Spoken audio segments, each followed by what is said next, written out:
बुझी शम्मा भी बदल सकती है, तूफानों से किश्ती निकल सकती है। हो के मायूस यूं ना अपने इरादे बदल, क्योंकि तेरी किस्मत कभी भी बदल सकती है, क्योंकि तेरी किस्मत कभी भी बदल सकती है।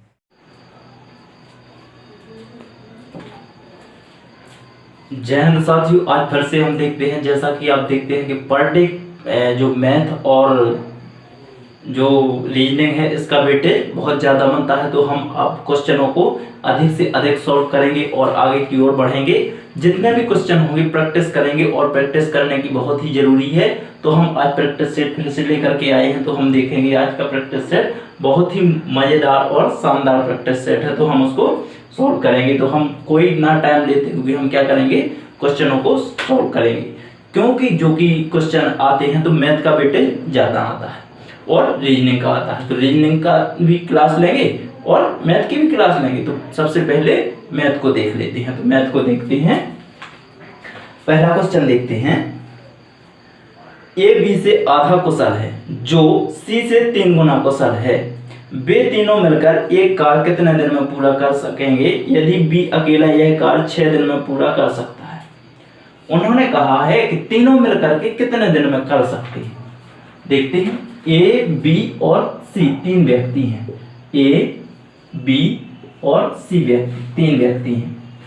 उसने कहा यदि बी ए बी से आधा कुशल है, यदि ये बी 6 दिन में काम करता है तो एक क्या है, उससे कार्य कुशल है, अर्थात ये इससे बी से आधा काम करता है, तो इससे 2 गुने दिन लगेंगे इसके। यदि ये आधा काम करता है तो इससे 2 गुने दिन तो लगेगी, तो इसे कितने दिन लगेंगे, 12 दिन लगेंगे। जो सी से कितना है, 3 गुना है, तो जो शब्द लगा हुआ है तो किसके लिए लगा है, बी के लिए लगा है।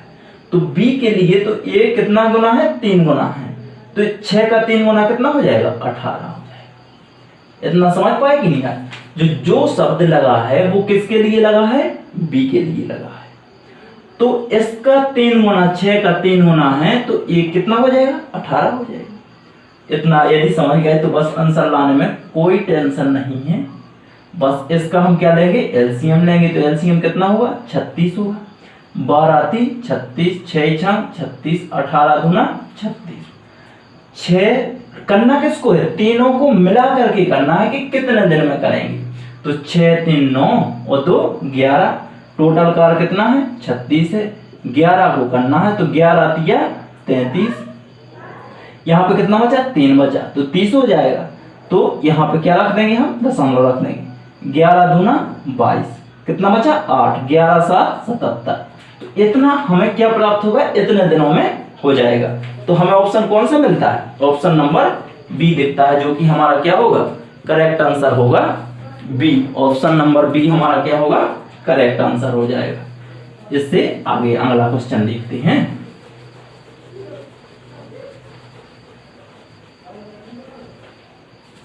नेक्स्ट क्वेश्चन है, एक्स ने 8 घंटे में 75 किलोमीटर की दूरी तय की। उन्होंने आंशिक रूप से पैदल 5 किलोमीटर प्रति घंटा की गति से और आंशिक रूप से साइकिल पर 12 किलोमीटर प्रति घंटा की गति से यात्रा की। एक्स द्वारा पैदल तय की गई दूरी ज्ञात कीजिए। उसने ये पूछा है हमसे कि एक्स जो है वह 5 किलोमीटर प्रति घंटा से चलता था, तो उसने पैदल कितनी दूरी तय की, तो उसने ये पूछा है हमसे। तो उसने क्या कहा है हमसे,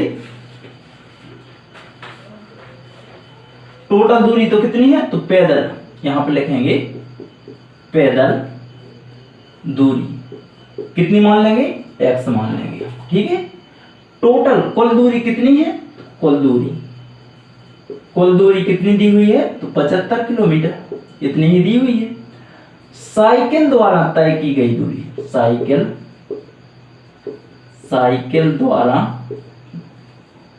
द्वारा तय की गई दूरी कितनी है।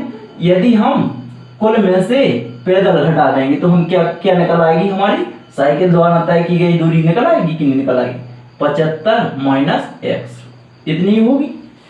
उसने कहा है कि पैदल तय की गई दूरी ज्ञात कीजिए। तो 8 घंटा तो उसे टोटल लगे थे, टोटल तो 8 ही घंटा लगे थे। उसने कहा कि पैदल तय की गई दूरी कितनी है, तो 5 किलोमीटर प्रति घंटा से की है, और जो साइकिल द्वारा तय की गई दूरी है इसको हमने कितने 12 किलोमीटर प्रति घंटा से तय की है। जब हम साइकिल से चलते थे तो 1 घंटे में कितना चल पाते थे, 12 किलोमीटर। जब हम पैदल चलते थे तो 1 घंटे में कितना चल पाते थे, 5 किलोमीटर। यहाँ से आगे अब इसको सॉल्व करेंगे, कोई दिक्कत ही नहीं है। 8 बराबर इसका एलसीएम लेंगे तो 12 पंचे 60 आएगा, इसका इसमें भाग देंगे तो 12 बार जाएगा, या इसका यहाँ पे गुणा इसका यहाँ पे गुणा तो 12x प्लस इस 5 का यहाँ पे गुणा करेंगे तो 5 75 प्लस माइनस x इतना हो जाएगा। इसको हम सॉल्व करेंगे। यदि इतना समझ में आ गया तो आगे देखते हैं। इसका गुणा हम यहाँ करेंगे तो 8 छंग 48, क्योंकि भाग में है तो भाग की संख्या कहाँ पहुंच जाएगी, गुणा में, तो 8 छंग 48 480 हो जाएगा, बराबर 12x। इसका हम 5 का इसमें गुणा करेंगे तो 5 का 75 में गुणा करेंगे तो कितना होगा, 375 आ जाएगा। कितना आ जाएगा, 75, 375। ये 12 इसका और इसमें करेंगे तो माइनस 5x हो जाएगा, प्लस का 12x लिखा है तो 12x यहाँ पे लिख देते हैं।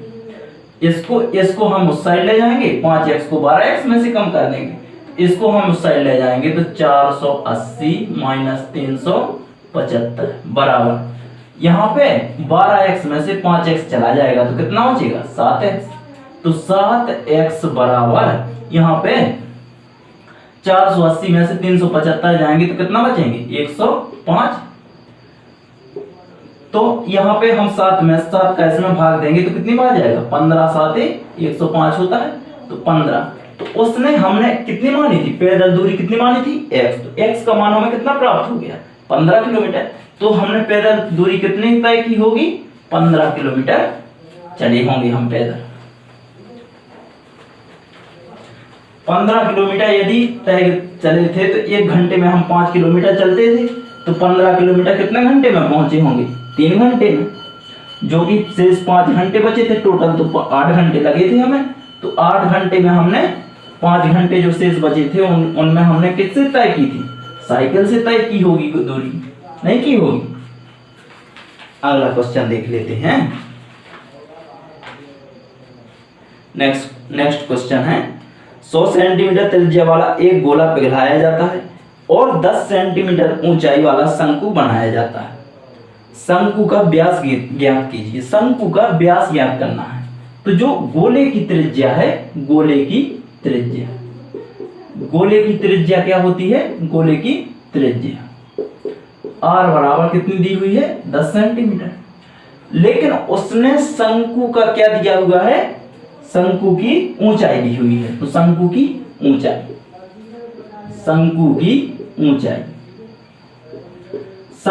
ऊंचाई कितनी दी हुई है, तो ऊंचाई h बराबर कितनी दी हुई है, 10 सेंटीमीटर। उसने कहा है कि शंकु का व्यास ज्ञात कीजिए, क्योंकि गोला को पिघलाया गया है। एक बड़ा सा गोला था जिसमें 10 सेंटीमीटर ऊंचाई का एक शंकु बनाना था, जिसकी त्रिज्या कितनी थी गोले की, 10 सेंटीमीटर। उसका व्यास कितना होगा, तो 20 सेंटीमीटर। अब 10 सेंटीमीटर ऊंचाई का क्या बनाना, हमें एक शंकु बनाना है। तो शंकु को देखते हैं कैसे बनाते हैं। तो यहाँ पे हम गोले का आयतन लगाएंगे और शंकु का आयतन लगाएंगे। तो यहाँ पे देख लेते हैं, शंकु का आयतन बराबर गोले का आयतन,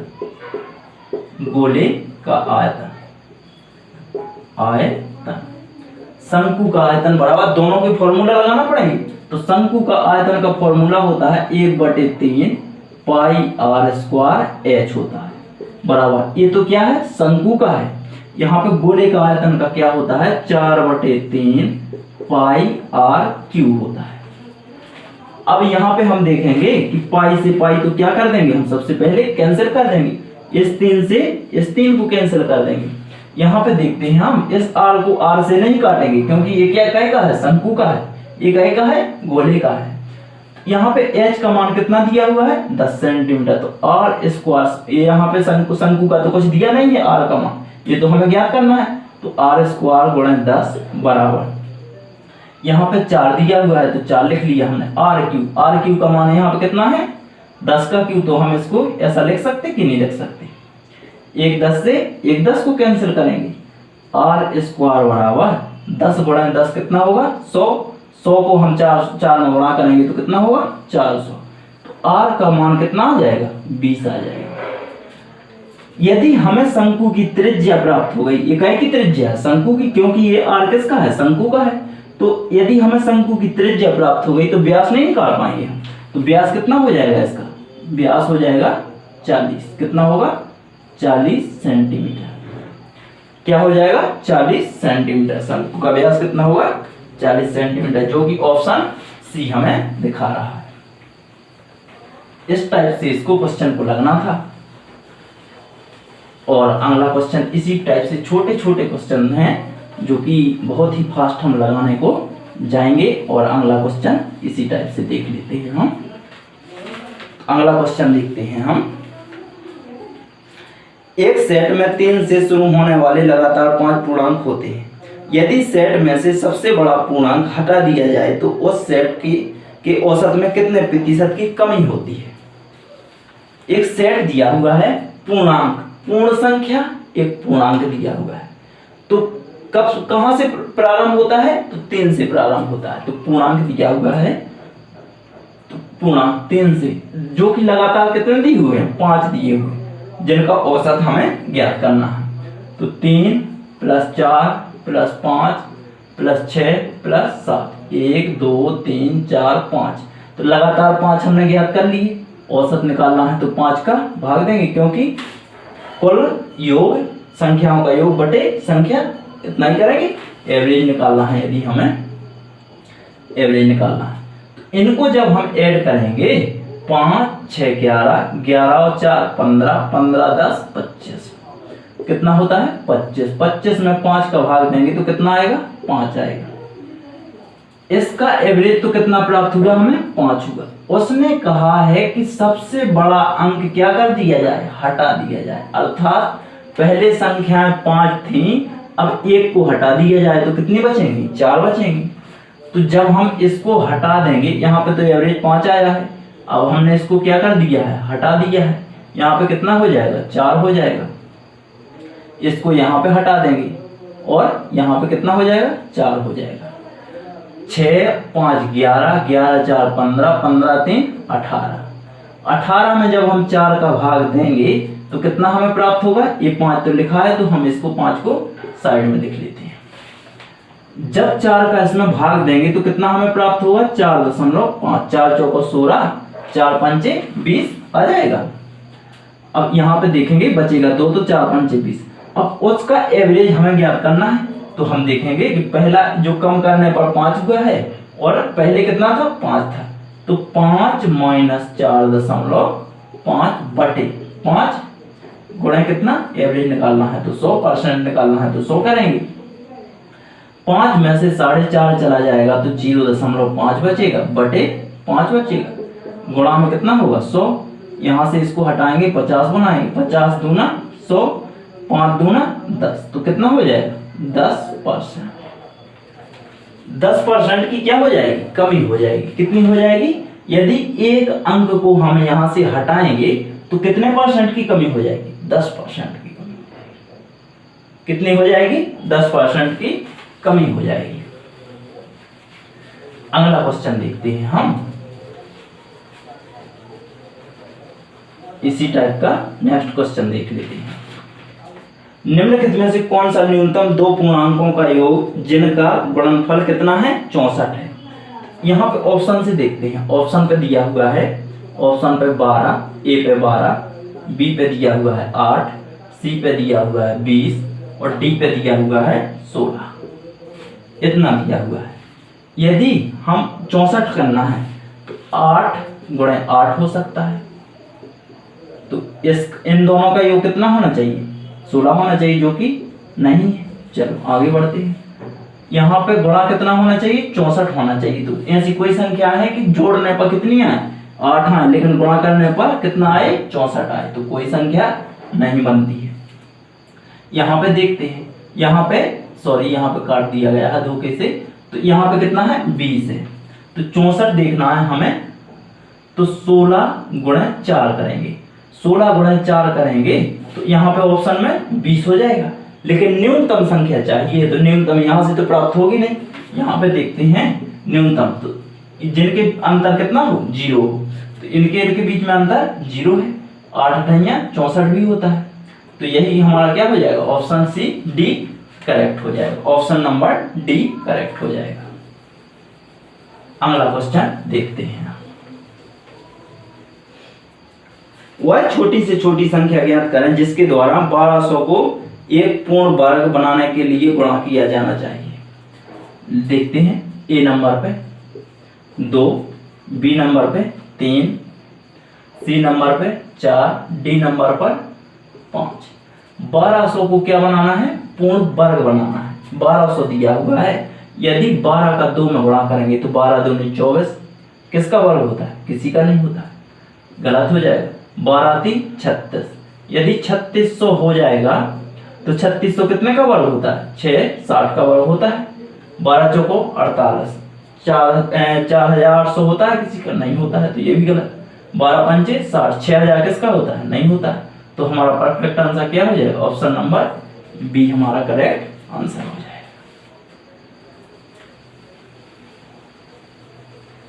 अगला क्वेश्चन देख लेते हैं, इसी टाइप का एक और क्वेश्चन दिया हुआ है। जिन आंकड़ों की माध्यिका ज्ञात कीजिए, निम्न आंकड़ों की माध्यिका ज्ञात कीजिए। तो आंकड़े दिए हुए हैं 17, 8, 10, 18, 4, 9, 16, 9, इसके बाद में 13 और 5। 1 2 3 4 5 6 7 8 9 10। क्या है, ये आंकड़े जो दिए हुए हैं, इनकी क्या निकालना है, हमें माध्यिका निकालना है। यदि माध्यिका ज्ञात करना है तो सबसे पहले हमें क्या करना पड़ेगा, इन्हें हमें आरोही क्रम में सजाना पड़ेगा। आरोही क्रम में अर्थात बढ़ते क्रम में। तो सबसे पहले 4 को लेंगे हम, इसके बाद में 4 और तो कहीं है नहीं, 5 लेंगे हम, इसके आगे 5 तो कहीं है नहीं है, 5 के बाद हम क्या लेंगे, 8 लेंगे हम, 8 को काट देंगे, 9 लेंगे हम, तो 9 को काट दिया। एक जगह और है तो यहाँ पे भी लिख देंगे।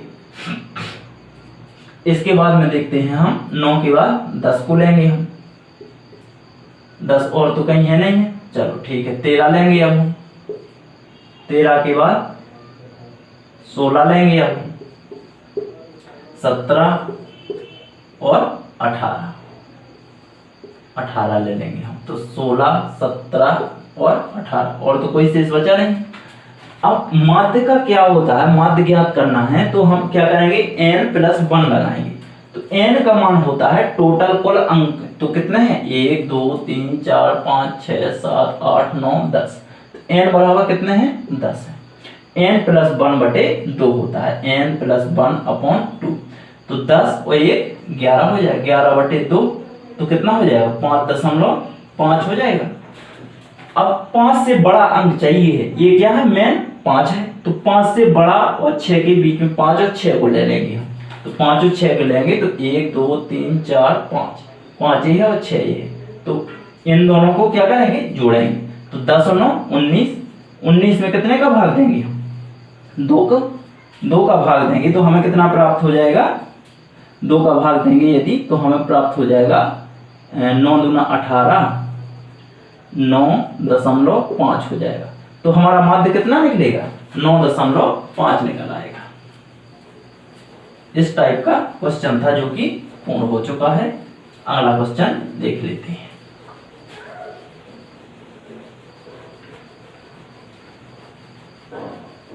नेक्स्ट क्वेश्चन को देखते हैं अब हम। यदि x/y बराबर 4/5 और 7x + 6y बराबर 29 हो तो y का मान ज्ञात कीजिए। x/y बराबर 4/5 दिया हो तो हमें ज्ञात क्या करना है, 7x + 6y बराबर 29, इतना ही दिया हुआ है, 7x + 6y बराबर 29 इसमें ज्ञात करना है। और हमें क्या का मान ज्ञात करना है, y का मान ज्ञात है। यदि हम x का मान 4 है तो यहाँ रख देंगे, y का मान 5 है यहाँ रख देंगे, तो y का मान तो निकलेगा ही नहीं निकलेगा ना। तो यहाँ से हम x का मान ज्ञात करेंगे। x का मान हम निकालेंगे, x बराबर कितना आ जाएगा 4/5। ये यहाँ पे भाग में है तो यहाँ पे काय में आ जाएगा गुणा, x का मान हमें प्राप्त हो गया। अब x का मान हम यहाँ से उठा करके यहाँ रख देंगे, यहाँ रखते हैं तो 7 गुणे x का मान कितना है 4/5y प्लस 6y बराबर 29। कितना होगा तो 7 चौके 28y 28y/5 प्लस 6y बराबर 29।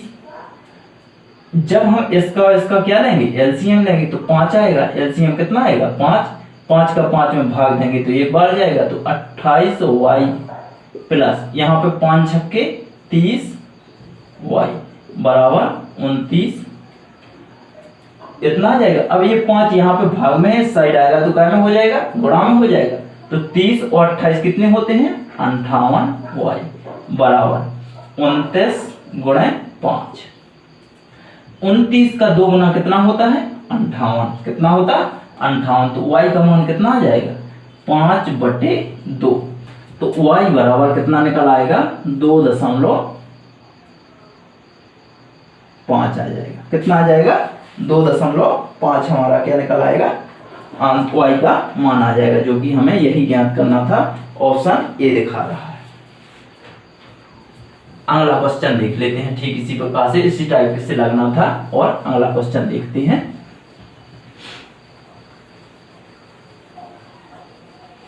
चलो अगला क्वेश्चन देख लेंगे। यहां पे देखते हैं, दो संख्याओं का महत्तम समावर्तक और लघुत्तम समावर्तक क्रमशः 2 और 60 है। यदि उन संख्याओं में से एक दूसरे की तुलना में 14 अधिक है तो छोटी संख्या क्या है। तो लघुत्तम कितना है 2 है, लघुत्तम समावर्तक, और महत्तम समावर्तक कितना है 16, 60 और 2 है।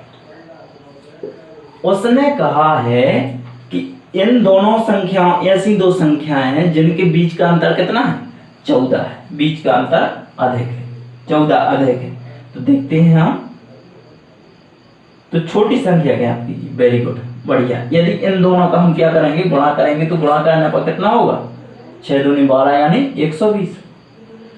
ऑप्शन देखते हैं, यहाँ पे ऑप्शन दिया हुआ है। ऑप्शन ए पे दिया हुआ है 4, ऑप्शन बी पे दिया हुआ है 5, ऑप्शन सी पे दिया हुआ है 6, ऑप्शन डी पे दिया हुआ है 7। इतना दिया हुआ है।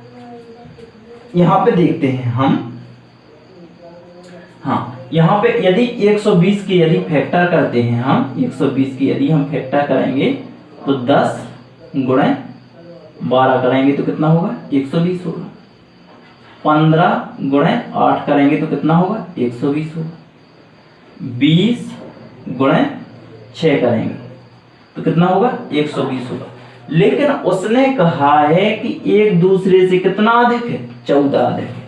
इनका अंतर कितना है 14 है। इनके बीच में अंतर कितना होना चाहिए 14 होना चाहिए। इसके बीच में है 14 नहीं है, इसके बीच में है 14 नहीं है, इसके बीच में है 14 है। तो इसमें से छोटी संख्या कौन है 6 है। तो ऑप्शन नंबर कौन हो जाएगा सी हो जाएगा। अगला क्वेश्चन देख लेते हैं। इस टाइप से क्वेश्चन दिया हुआ था, तो जो कि ऑप्शनल क्वेश्चन था, तो देख करके ही हम क्या कर देंगे निकाल देंगे, और कोई भी टाइम ना लेते हुए आगे की ओर बढ़ जाएंगे। 4:9 के अनुपात में ए और बी के बीच 39 कैंडियां वितरित की जाती हैं। बी की ए से कितनी अधिक कैंडी मिलती है। कितने के अनुपात में दी हुई है 4:9 के अनुपात में दी है। लेकिन टोटल कितनी दी हुई है, तो कुल दी हुई है 39। जे ए का रेशियो है, जे बी का रेशियो है। उसने कहा है एक बी को ए की तुलना में कितनी अधिक मिली है, तो 5 मिली है। टोटल कितनी है, तो 9, 5, 9, 4 कितनी हो जाएंगी 13 हो जाएंगी। तो कितनी अधिक मिली है 5 अधिक मिली है। लेकिन क्वेश्चन के अनुसार कितनी मिली है 39 मिली है। तो 13 × 39, 5 × 15 कितनी अधिक मिली है 15 अधिक मिली है। बी को कितनी मिलेंगी 15 अधिक मिलेंगी। इस टाइप का क्वेश्चन था। अगला क्वेश्चन देख लेते हैं।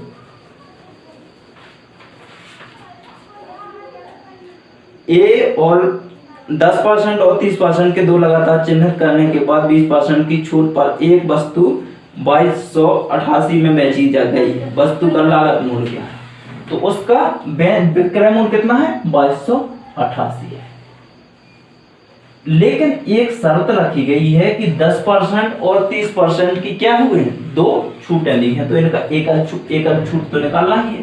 तो 10% प्लस 30% प्लस 10 गुणे 30 बटे 100 x plus y plus x गुणे वाई बटे 100 इसमें रख दिया है। तो इससे 30 और 10 40 प्लस 2 जीरो से 2 जीरो, तो 3 ये हो जाएगा। तो कितना हो जाएगा? 43%। जब इसको 100% लगाएंगे तो कितना हो जाएगा? 143 हो जाएगा। तो ये क्या है? विक्रय मूल्य। विक्रय मूल्य पे छूट मिलती नहीं है, क्रय मूल्य पे मिलेगी, जो कि सीपी पर मिलेगी। तो 100 बटे 143, लेकिन 20% की एक छूट और दी हुई है। तो 100 बटे कितना हो जाएगा? 80 हो जाएगा। इसका जब हम भाग देंगे तो 11 एक कम 11, 11 आती 33, 11 दूना 22, 11 8 88, 13 एक कम 13, और यहाँ पे कितना बचा? 7 बचा, 13 6 78, 20 चौको 80, 20 पंचे 100, 4 चौको 16। तो यहाँ पे 100 तो ये बचा है, 4 गुणे 100 गुणे 5, 5 चौके 20, तो 20 गुणे 100 बराबर कितना हो जाएगा? 2000। इतना ही होगा, 2000 रुपये। कितना आ जाएगा? 2000 रुपये आ जाएगा। अगला क्वेश्चन देखते हैं। ठीक इसी प्रकार के और बहुत सारे क्वेश्चन हैं, तो थोड़ी क्या है, कैलकुलेटिव क्वेश्चन है, तो उनको देखना पड़ेगा। एक कपड़े का एक टुकड़ा 600 रुपये में खरीदा गया। सिलाई शुल्क के रूप में 40 रुपये देने के बाद 12.5% का लाभ पाने के लिए इसे कितनी कीमत पर बेचा जाना चाहिए? चलो ठीक है, 600 रुपये में एक कपड़ा खरीदा गया था, लेकिन उससे 40 रुपये कै का लग गया? सिलाई का लग गया। तो वो तो खर्चा ही होगा। तो 640 रुपये होगा कि नहीं होगा? अब उसे 12.5% इस पर क्या चाहिए? लाभ चाहिए, लेकिन इस पर चाहिए उसे, तो ये क्या हो जाएगा? सीपी हो जाएगा उसका। तो 12.5% यानी 12.5 बटे 100 हो जाएगा। इसके आगे जब हम दशमलव हटाएंगे, जब हम उसको 100% में करेंगे तो एक दशमलव हटाने के बाद एक जीरो आ जाएगा। 640 गुणे 1125 बटे 1000 इतना होगा।